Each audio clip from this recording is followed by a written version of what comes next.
Types of manual testing and process. दोस्तों, आज हम बात करने वाले हैं एक बहुत ही इम्पॉर्टेंट टॉपिक पर, मैनुअल टेस्टिंग के डिफरेंट टाइप्स और पूरा टेस्टिंग प्रोसेस के बारे में।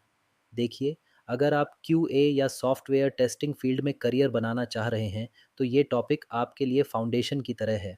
What are the different types of manual testing? देखिए, मैनुअल टेस्टिंग को ब्रॉडली कुछ टाइप्स में डिवाइड किया गया है बेस्ड ऑन हाउ ए और व्हेन हम टेस्टिंग परफॉर्म करते हैं। चलिए स्टेप बाय स्टेप समझते हैं सारे टाइप्स को सिंपल और प्रैक्टिकल एग्जांपल्स के साथ।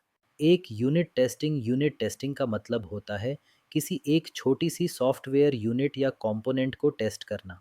आमतौर पर ये काम डेवलपर्स खुद करते हैं, QA इंजीनियर्स नहीं, क्योंकि इसमें कोडिंग और इंटरनल लॉजिक को समझना पड़ता है। एग्जाम्पल के तौर पर अगर एक लॉगिन फंक्शन बनाया गया है तो सिर्फ उस फंक्शन को टेस्ट करना ही यूनिट टेस्टिंग कहलाता है। दो, इंटीग्रेशन टेस्टिंग। अब जब ये इंडिविजुअल कंपोनेंट्स एक दूसरे से इंटरेक्ट करते हैं तब होती है इंटीग्रेशन टेस्टिंग। जैसे लॉगिन मॉड्यूल, डैशबोर्ड मॉड्यूल और डेटाबेस, इन तीनों के बीच इंटीग्रेशन सही से हो रहा है या नहीं, वो चेक करना बहुत ज़रूरी है।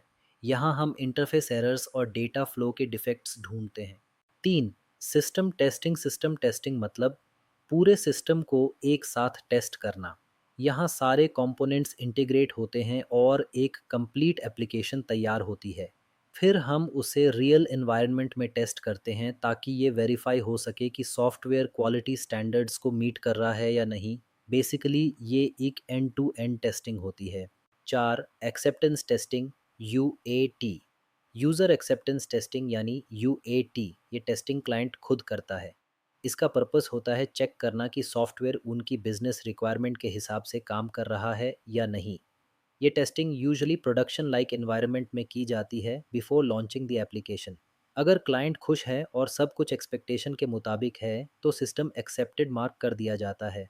5, black box testing. Black box testing में टेस्टर को इनर्नल कोड या स्ट्रक्चर के बारे में कुछ पता नहीं होता, वो सिर्फ इनपुट और आउटपुट देखकर टेस्टिंग करता है। मतलब टेस्टर को ये नहीं मालूम कि सॉफ्टवेयर अंदर कैसे प्रोसेस कर रहा है। उदाहरण, अगर आप एक फॉर्म भरकर सबमिट करते हैं तो टेस्टर बस ये देखता है कि आउटपुट सही आ रहा है या नहीं।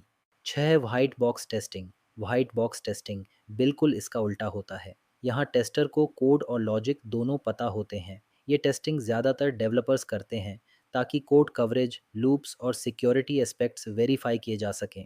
इसका मेन गोल होता है सॉफ्टवेयर को और सिक्योर और ऑप्टिमाइज्ड बनाना। Process of manual testing. अब समझते हैं manual testing process step by step कैसे चलता है। देखिए, ये प्रोसेस समझना बहुत ज़रूरी है क्योंकि टेस्टिंग की क्वालिटी इसी पर डिपेंड करती है। Requirement analysis. सबसे पहले रिक्वायरमेंट को अच्छे से समझिए। आपको क्लियर होना चाहिए कि सॉफ्टवेयर से क्या एक्सपेक्टेशन है, क्या फंक्शनलिटी टेस्ट करनी है और किस सिचुएशन को डिफेक्ट माना जाएगा। ये प्लानिंग का बेस होता है।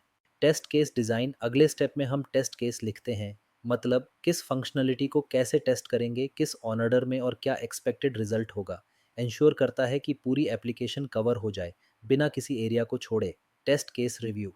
टेस्ट केसेस लिखने के बाद UN ही रिव्यू करना ज़रूरी होता है, टीम लीड या क्लाइंट के साथ।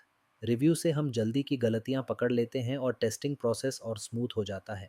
Test execution. अब एनवायरनमेंट चूज़ किया जाता है, जैसे ब्राउज़र स्टैक, लोकल मशीन या cloud platform. Test case manually run किए जाते हैं और रिजल्ट्स ऑब्जर्व किए जाते हैं। हर टेस्ट केस के 3 पॉसिबल आउटकम्स होते हैं, पास, फेल या स्काइप्ड बग रिपोर्टिंग।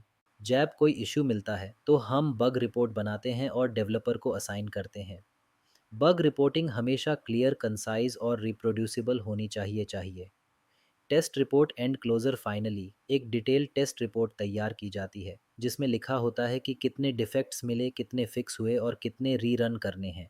ये डॉक्यूमेंट प्रोजेक्ट क्लोजर के लिए उपयोग किया जाता है। Like and subscribe to join the free master class.